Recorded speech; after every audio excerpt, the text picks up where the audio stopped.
Hi everyone, a very warm welcome back to MEC-TEC. As you can see, we are back on the Reliant today and we are on the gearbox side of things. Now I said in the last episode that we need to do some modifications to the Robin 850 box to make it fit the Regal clutch setup, because the way they push or pull is the opposite way around, and I can't remember which way around it was, but anyway, we won't worry about that. They go the opposite way when you push the pedal. It does different things underneath the car. So I will show you the differences between the 850 and the 700 box.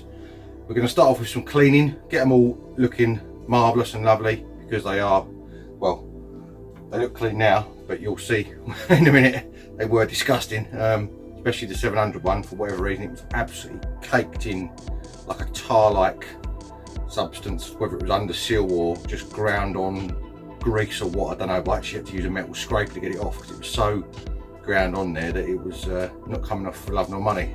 Anyway, I'm waffling. Let's get some work done and get this gearbox modified to fit the Regal.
Rightio, it is the next day, and as you can see, I've got the two gearboxes on the bench now. They're all clean, and I took the top plates off, as you can see, and I put some ATF, automatic transmission fluid, in them last night, just to let them soak and obviously get things moving again as they should be. As you can see, this is the 700 box we're looking at the moment, and the inside of it is pretty immaculate, to be honest with you. Even the side walls around the edges are all clean, and it was drained of oil. There wasn't any oil in it at all, as was this one. But this one, the 850 box, as you can see, there's quite a lot of sort of sludge on the sidewalls, probably due to more use, I'm guessing. Again, I've put ATF in it and it has leaked all over the workbench overnight, so I obviously need to do the oil seals on these, because it looks like they're going to be very leaky otherwise, which obviously is no good. So we're going to have to do that at some point. But I was just trying to ascertain which gearbox was best. Unfortunately, the gear lever from the 850 doesn't fit the 700, so I can't actually select the gears at the moment, which is a bit of a pain. But it does all move. I can select reverse, and you can see the whole lot spinning in there. The bearing doesn't sound all that great, but I don't know whether that's just because it's on a bench and not connected to anything, and when you take it out of reverse, obviously it's quite quiet again. So obviously reverse would normally be a bit more noisy than obviously the forward gears, so I don't know if that's just how it is or what. But so yeah, that's where we're at the moment. Also on the 750 box, you see these three holes, sorry, 700 box, you can see these three holes. They have these little springs in, which are the selector shaft springs that hold it in gear, and they have little ball bearings on the bottom of them. Now you can see there that 2 out of 3 springs on the 750 box are all broken.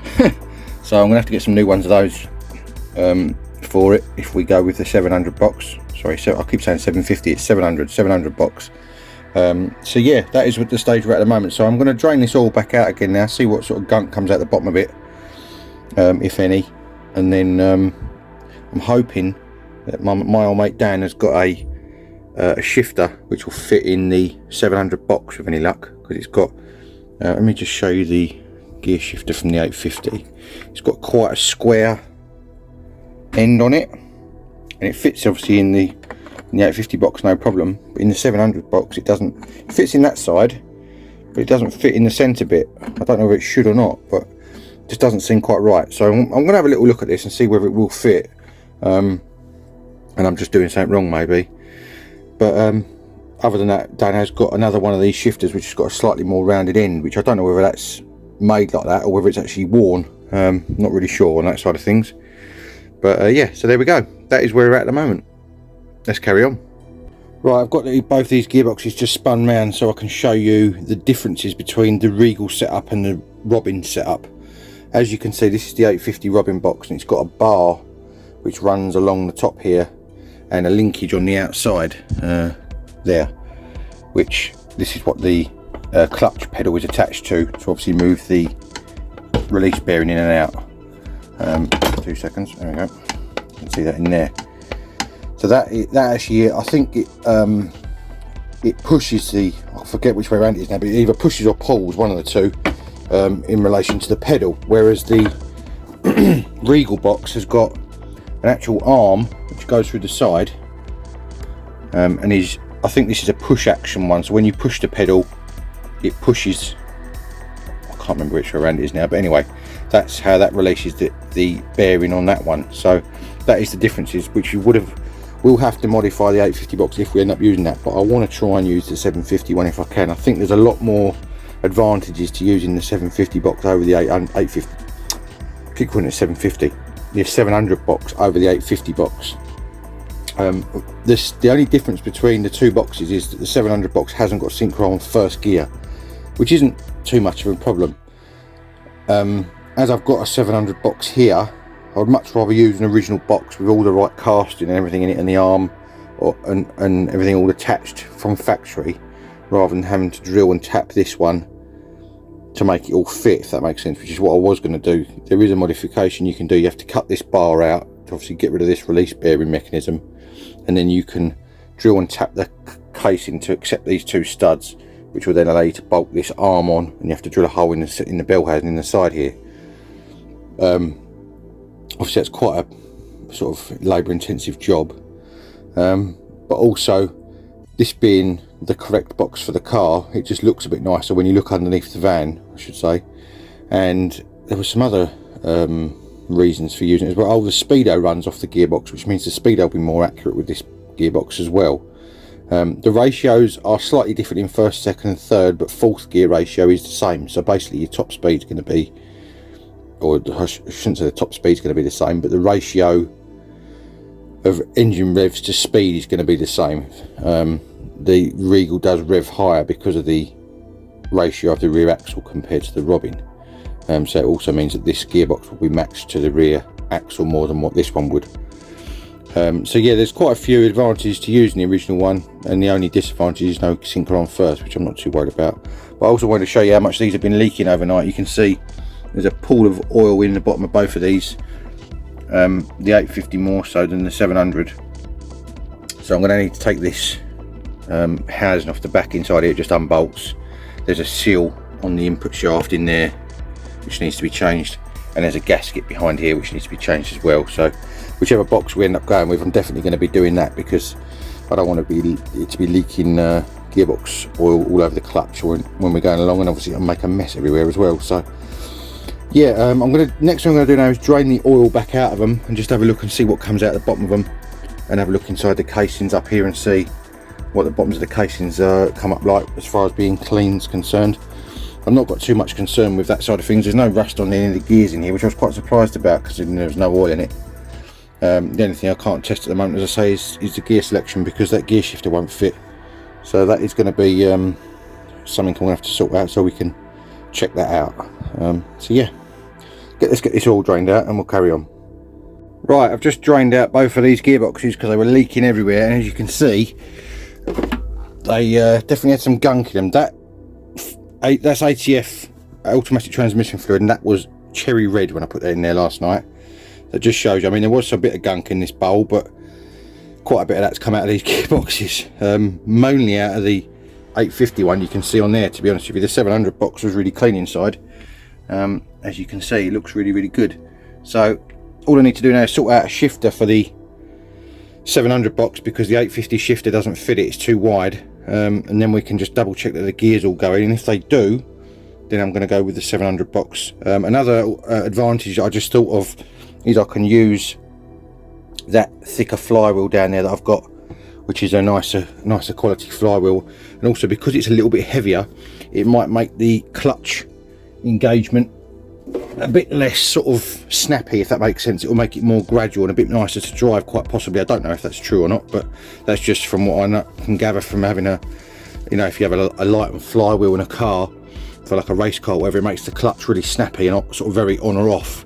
Whereas if you've got a heavier flywheel, it will make it more gradual and obviously pull away smoother. So that might be another advantage too.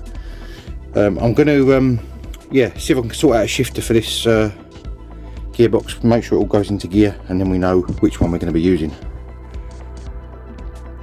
Right, I've managed to borrow a gear lever for the 700 box, and I just wanted to show you the difference between the shifting. The 700 box is not as easy, so this is the predicament that I'm in at the moment. If I show you, so you've got no synchro on first, obviously we've not got a clutch at the moment, so that's neutral. First is quite severe to push it in. Going into second is similar, it's not as bad, but it's quite notchy. Third's easy and fourth's easy. And on the 700 box, reverse is lift up and over and in like that. And you've got first again, second. Sometimes it goes in easier than others, obviously because of the synchro issue. With the 850 box, now you can see, obviously we're in neutral there. You see that in camera? Yep. It goes in really easy. First, second, third, fourth. It's very, very easy. I'm not putting hardly any pressure on. And reverse is up, lift up again, over like that, backwards. So that is reverse on that one. So reverse is in a different place. The 850 box is a lot easier to shift, especially in first and second. Third and fourth are easy on both. So I'm a bit unsure at the moment whether I'm going to change my mind again or not and go back to my original plan, which was converting the 850 box over, just for ease of driving more than anything else. But you know, I drove a 700 version of one of these vans before and I didn't have a problem with it, so it may just be something you get used to. And it obviously, because I've got both gearboxes side by side, it obviously shows up the differences, whereas if you're just in the van, it just is what it is, sort of thing, you know. So I'm going to have a little think about this, I think, and decide what I'm going to do. I'll see if I can do you another sort of, just to show. I know it's hard without you feeling it, right? I'm going to try and use one finger on both gearboxes, okay? So I'm in neutral, push that into first. Took quite a lot of pressure to do that. Actually hurt my finger, as you know what my fingers are like. Going back into second, it's quite severe, really hard to do. First on this one, easy. Second, easy. See what I mean? Do that again. So first, like, I'm pushing really hard on that. I can't actually push it into gear. I can't push that into gear there. If I use the base of my finger, nope, still won't go in. There you go. Second, if you're in neutral, going straight into second, again, is really hard. Try and show you with my finger, look. Just about get that in. Whereas this one, straight into first, straight into second, neutral, second, neutral, first, easy. Do it with one finger, tip of my finger, look. Shows you how much easier it is. I can't do this, so it's a bit stuck there, but I can't do this one with the tip of my finger. Oh, just about. Oh, again, just about. Hopefully that illustrates it for you a bit better. Right, having gone through what we've gone through with these gearboxes, I've now done a complete U-turn from what I was originally going to do, back to what I was originally going to do, in fact, and that is to modify the 850 box to obviously make it work with the Regal. So that was the original plan, that's what I was going to do. I've decided that for the simple reason that this 700 box is so difficult to shift in comparison to the 850 box. I could actually shift this one with one finger very easily, whereas I've took the gear shift out of this one now, but obviously you would have seen that one is really difficult to shift. So we need to start, get that out of the way before I lean in it, a load of sealer on there. we need to start not swapping bits over, we need to start taking bits apart that we need off of the 700 box to put into the 850. Now, as I showed you earlier, the setups in here are different, and they are the bits that obviously we need to modify. 2 seconds. So on this, we need to literally just unbolt this arm. That is all we've got to do on that, basically. We may have to take these 2 studs out if we can, and take that off of there. Then we can put that to one side. All we're going to need this for then is to get the measurement for this hole, which we're going to have to drill in the side of the casing. This is aluminium, so it should drill fairly easily. The hard bit, or harder bit, is going to be obviously getting this arm out of here, which you can either just cut it out or you can take it out in one piece. I'm going to try and get it out in one piece if I can, but if it comes to it and I have to cut it, I have to cut it. Once that's out, then we can start looking at the back here, maybe get some masking tape in the 700 box, mask up where those 2 studs are, mark them on a bit of masking tape, and we'll do it the same shape as this recess so we can transfer it from one to the other. Get those 2 studs drilled, tapped and put in. That will then allow us to bolt this arm on to where it needs to be in here, and then obviously before we put the arm on, we've then got to drill the hole in the side of the casing here. Now I want to try and get it the same size as the original, because that means then I can use an original rubber bung to go round the hole, which will obviously stop any dirt and rubbish getting inside the bell housing when it's on the road. I think the first thing I'm going to do is probably try and get this out of here. I mean, the initial thing to do would be to take that thrust bearing off of there, or really clutch release bearing. It's going to be wobbling all over the place. Maybe get a decent screwdriver on that rather than a pick. Hang on a sec. Because this, we take this off, this will then allow us to flip this over, and there's 2 little split pins inside there. You can see that on camera. Let me bring you down a bit, 2 seconds. You're a little bit high. Right. Bring you a bit closer as well, how about that?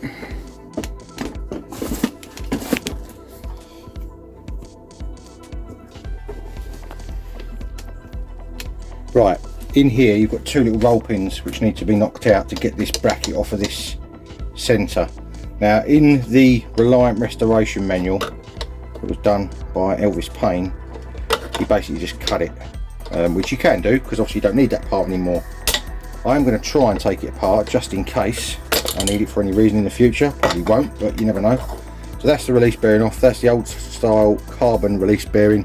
I've got a new roller type bearing to replace that with, so that is going to be a lot nicer to use. It'll be a smoother engagement and all the rest of it. So now this is going to be the tricky bit. I don't know how. I thought I could flip that over, but actually I can't because the arm on the side of the gearbox here is in the way. So I may just have to get the angle grinder and cut this on both sides, and that'll allow me to pull that rod out at both ends of the gearbox then. I don't really want to do that, so it seems a bit destructive to me, but that's how they tell you to do it. So maybe that is the only way you can get it out, because obviously that wasn't designed to ever come out once it was in there. Once it's in there, it's in there, sort of thing.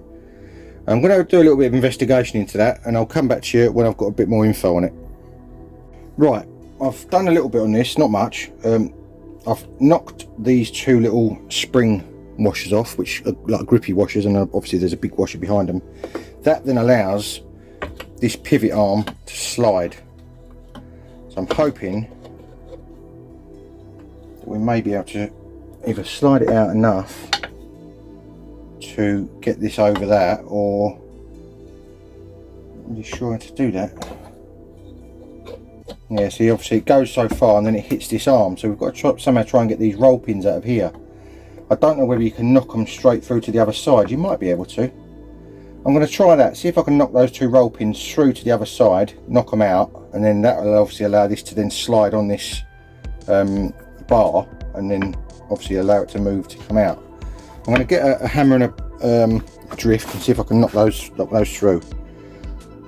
Right, I've got my little drift here. I'm going to try and knock these through if I can. Hopefully it'll work.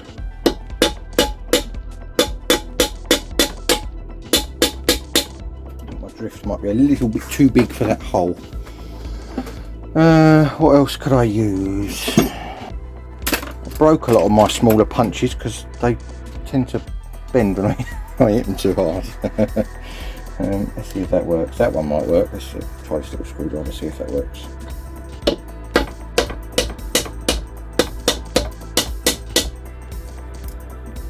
The problem I'm going to have now is it's going to hit the back of the casing by the looks of it. Oh no, we're alright, it's still got a bit of room.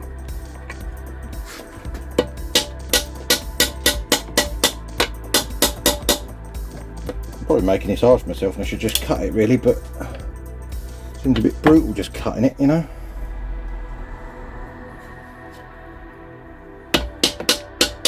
It's virtually there. I won't worry too much about the roll pin as such. If we bend it a little bit. So close.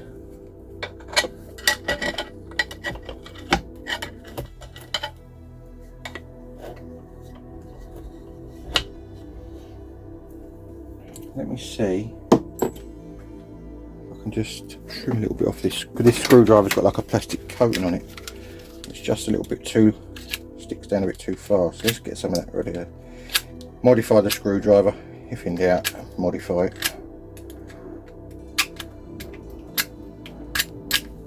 Try that.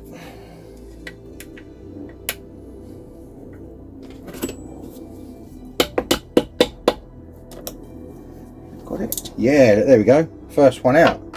That worked better than I thought. Now on this other one I used this short punch to start with because it's got a flat end on it. That gets it inside the hole. But I'm going to need to pull that so that it's the other side of that housing.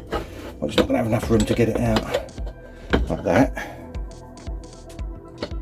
Punch that in so it's inside the hole so it can't splay out when you use a flat screwdriver on it. Like that. Like that. There we go. In theory, this should then knock through. Come on, is it through? Oh, might be there. Might be there.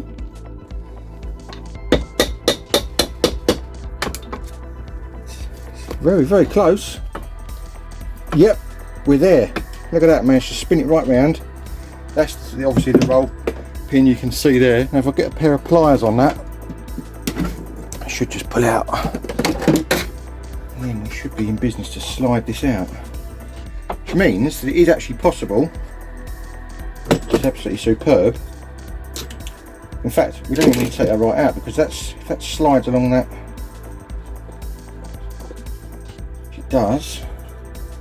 Bit of WD-40 on there to aid it sliding.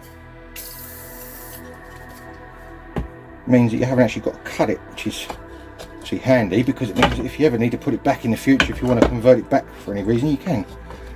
Not that you'd want to, but there we go. It's moving now, so you've got it out of this end now. Just got to wiggle it out. Keep turning it and wiggling it, and then should come out. Bang. There we go, it's off. Now that can then just slide out. And that is your clutch pivot mechanism for a Robin, taken out without damaging anything. I'm quite pleased about that because I really didn't want to smash 10 bells out of it or cut it in half with a grinder or anything like that because it seems a bit sort of wasteful in a way. Oh, that sounds a bit of a daft thing to say, but still. Right, so now we've got a bare, obviously, gearbox. We can start by getting a bit of WD in there, clean up that area. So it's all nice and clean, because that is the side we're going to be working on. Now you can see in there, hopefully, it's got like a shape, a flat shape, which is the same in both boxes, luckily enough. So that will hopefully give us some sort of an idea of where we've got to drill and tap these holes, because we'll be able to cut the masking or shape the masking tape so it's the same shape as this, so you can take it off of one, put it on the other. Right, so now we've got that off, I'm going to put that aside for a second. It's like an episode of Blue Peter, this, isn't it? I'll put that down there for a minute. get all that out of the way. Don't need any of that. We can then move on to our 700 box and take off the parts we need off of this. Now, obviously you've got the arm here, which is one nut and bolt through there, and then you've got two studs which stick out the bell housing, or the casing I should say, which you've just got two nuts on. So it's probably going to be easier, I would have thought, to take the arm off first, because then that will get that nut and bolt out of the way so we can get to the two nuts on the studs behind. Now what size is it? That's the question.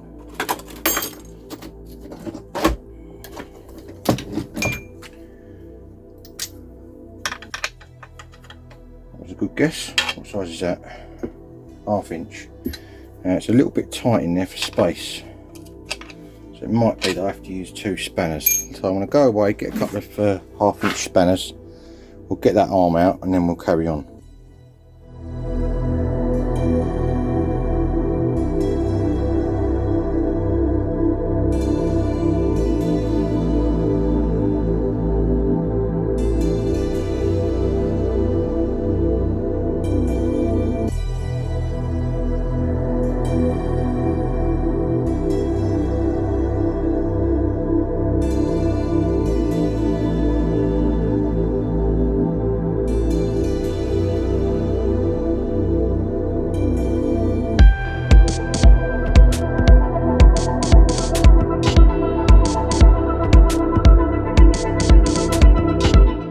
Rightio, as you would have seen that bit of time lapse there, I've now got all the components out of this that I need, including the studs. I used the double nut method, put one nut on and put another nut on, tighten them together, then you can undo the stud.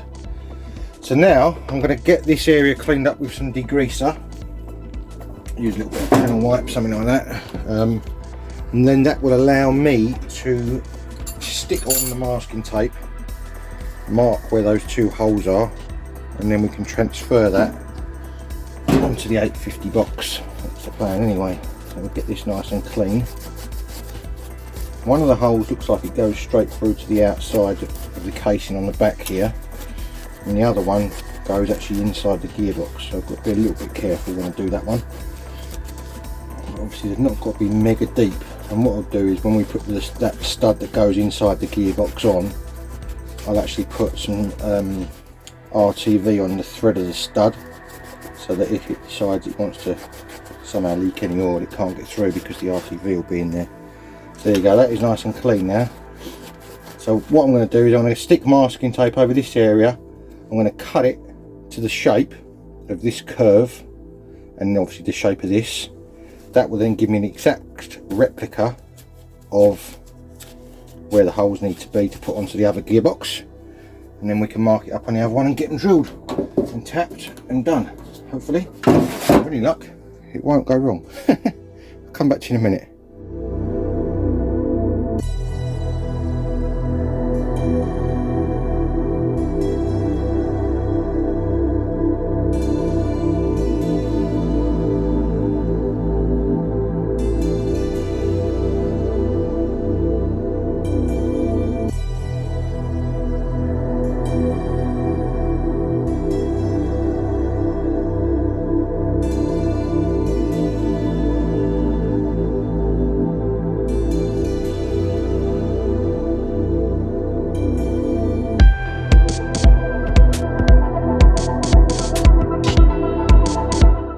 Right, there we go, that is our template made. It is a little bit rough on the edge. What I did, I used the back edge of a spanner, which is obviously smooth, and rubbed it around the edge of the shape of that. Used the casing effectively to cut the tape. I did the same around these holes. They've got a slight ridge around them, so I used the back edge of the spanner, rubbed it over those holes. It cut the tape in the right place, and now I can transfer that onto the other box. So that is going to be the next job. Right, let's see if this fits. Hopefully it will. I'll get that bottom edge under there and put it off gently.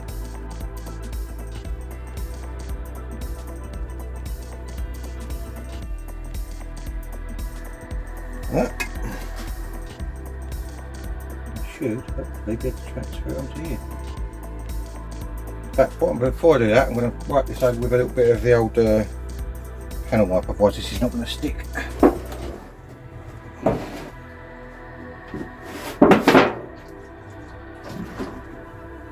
It's quite clean in this one actually, it's not too bad. Just want to make sure it's not got any grease on it, otherwise, as I say, it won't like it.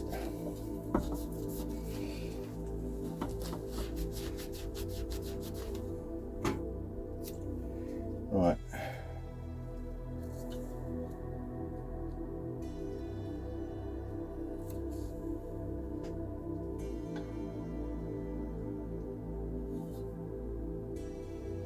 Look at that, it only worked,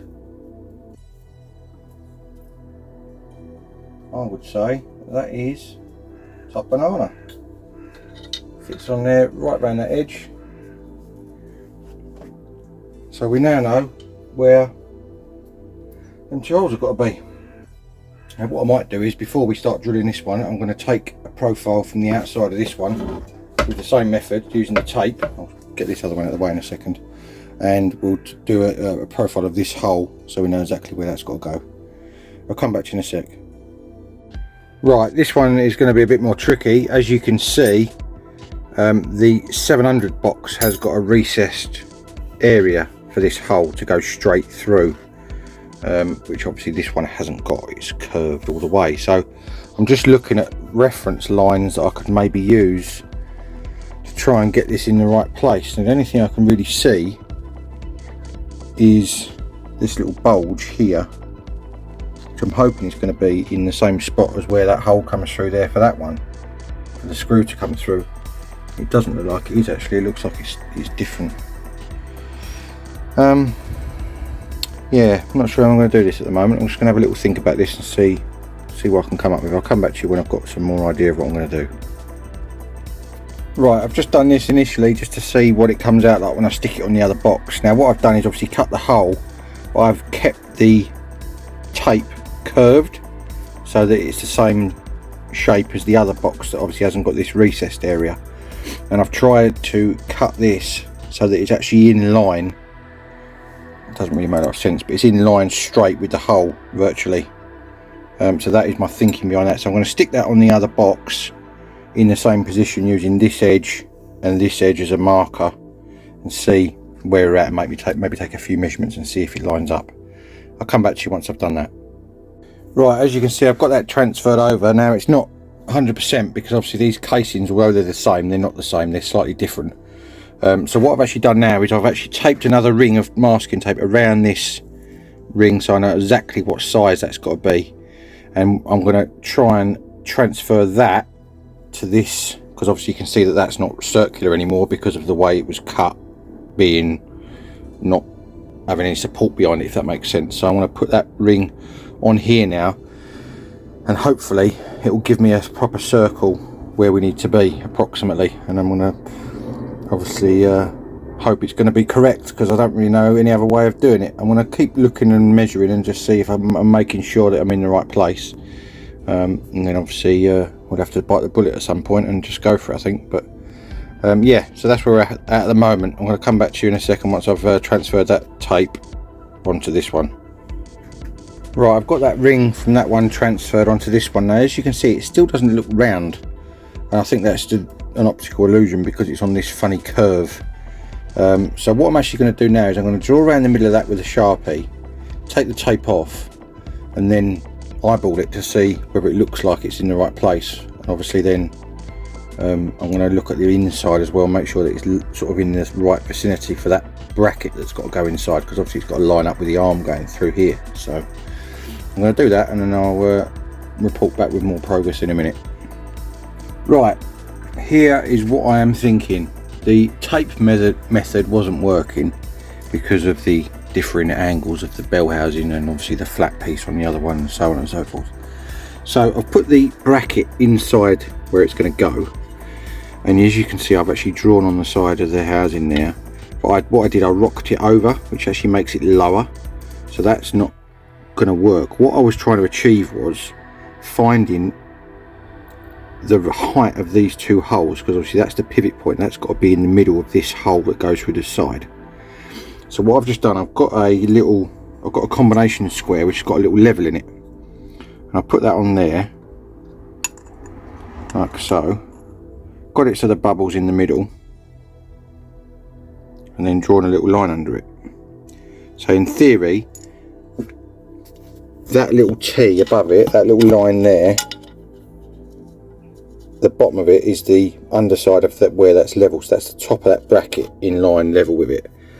Now it just so happens that 5mm below it, which is where I've drawn around the bracket when I tilted it over, is where the holes are.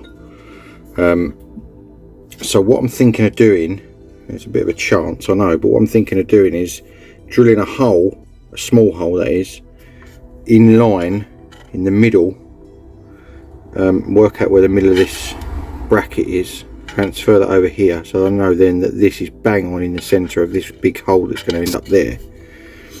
And hopefully from that, obviously that will transfer onto the outside and allow me to cut the hole on the outside the right size, if that makes sense. I'm hoping it makes sense. I can't think of another accurate way of doing it, because as I say, all the angles on the outside are completely different, the bell housing shapes are slightly different, so there's nothing to line it up to. So it's kind of tricky on that side of things. So I'm gonna just sort of try and progress with this way a little bit more and see how I get on, and I'll come back when I've hopefully got it sussed with any luck. Fingers crossed. Right, yeah, I've taken a bit of a chance on this. This is what I've done. As you can see there, I've drilled a hole, some very small hole, right in the centre of that marking that I've made, because I worked out that that is approximately the middle of the pivot point. So I've gone for broke a bit on this one, and then what I did, I've got another bit of masking tape and I marked the size of this hole, and then I've got a light, or cut it out, got a light inside, and as you can see, if I shine it in there, you can see the centre hole where I obviously drilled that little hole, and I've lined that up as best I can in the centre of that circle, and that is going to be where the hole is going to be drilled. And just hope that I've got it in the right place, because it's a bit trial and error, but there we go. As you can see, those black marks around it, they were approximations of me measuring with a ruler from various places, and it is pretty close, so that is good. So yeah, I'm gonna just make double sure that I'm happy with this, and then I'm thinking I'm gonna go for broke and just drill the hole, I guess, because I can't do anything else. Fingers crossed. Right, as you can see by the mess on the floor, I've gone for it.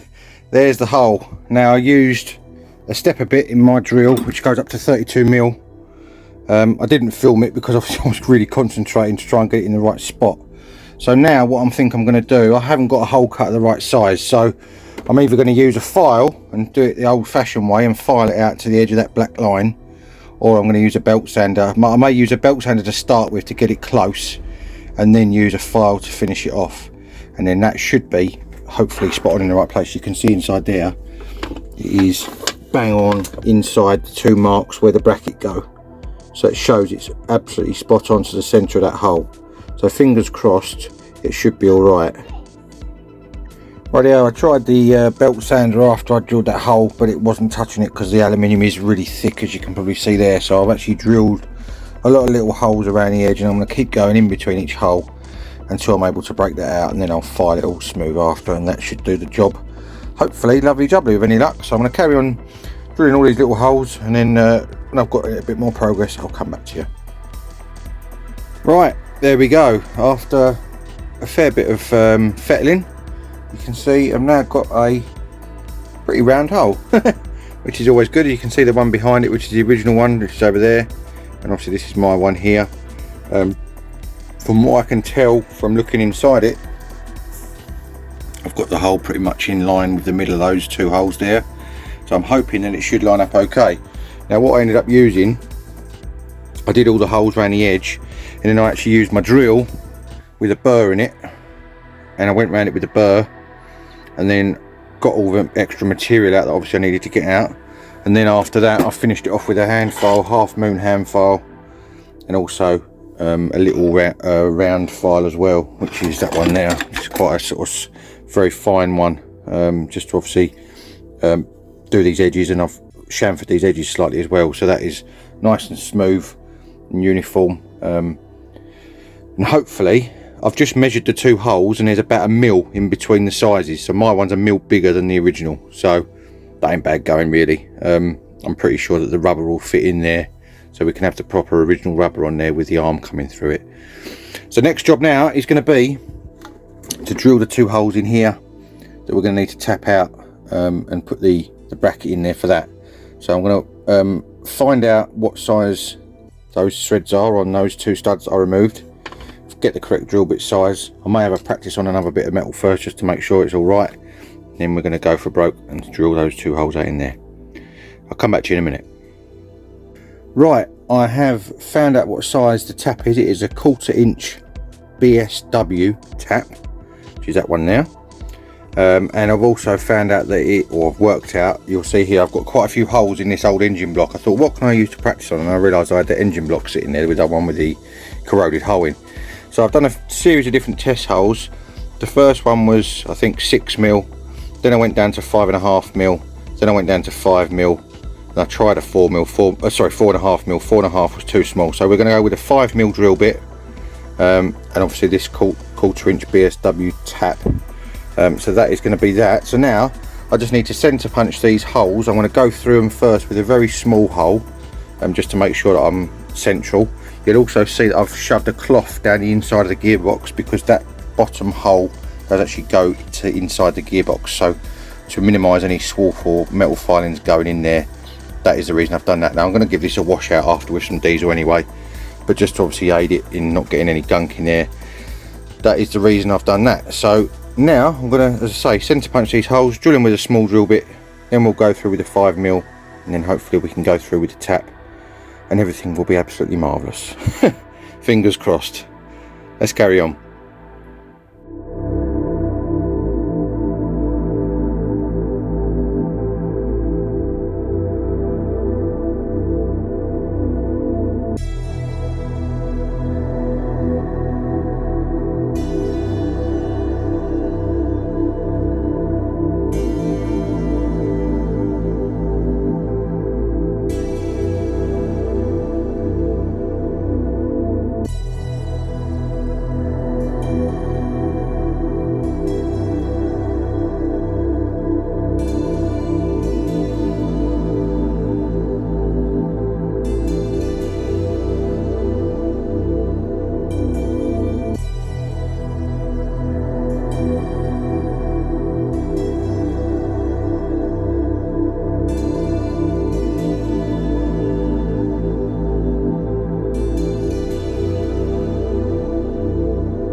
Right, as you would have seen from that bit of time lapse there, the bracket is now in. Now it did take a little bit of persuasion, as you would have seen at the end of that time lapse. One of the studs was very slightly out by about 1 mil, so it wouldn't allow it to go on, so I had to just knock it sideways very slightly, not a lot. So yeah, that is all on there. It's all tight. It is certainly not going anywhere. It's absolutely solid as a rock, so that is absolutely superb. Now I haven't tried the arm in here yet. That is going to be the next job, so I'm going to get this. I've got the gearbox actually in the vise at the moment, and I've been standing on the old engine block so I could film it for you. So I'm going to get this out of the vise, get it back down onto working level again, and we'll put the arm in and see how we get on. I'll come back to you in a sec. Right, I've just buzzed this back off and give it a little bit of a clean up with a wire brush. That's come up really nice. So let's see if I've done this right or I've made a complete cock up of it. Hopefully I've done it right. So that goes through there. Goes on there, and then that bolt.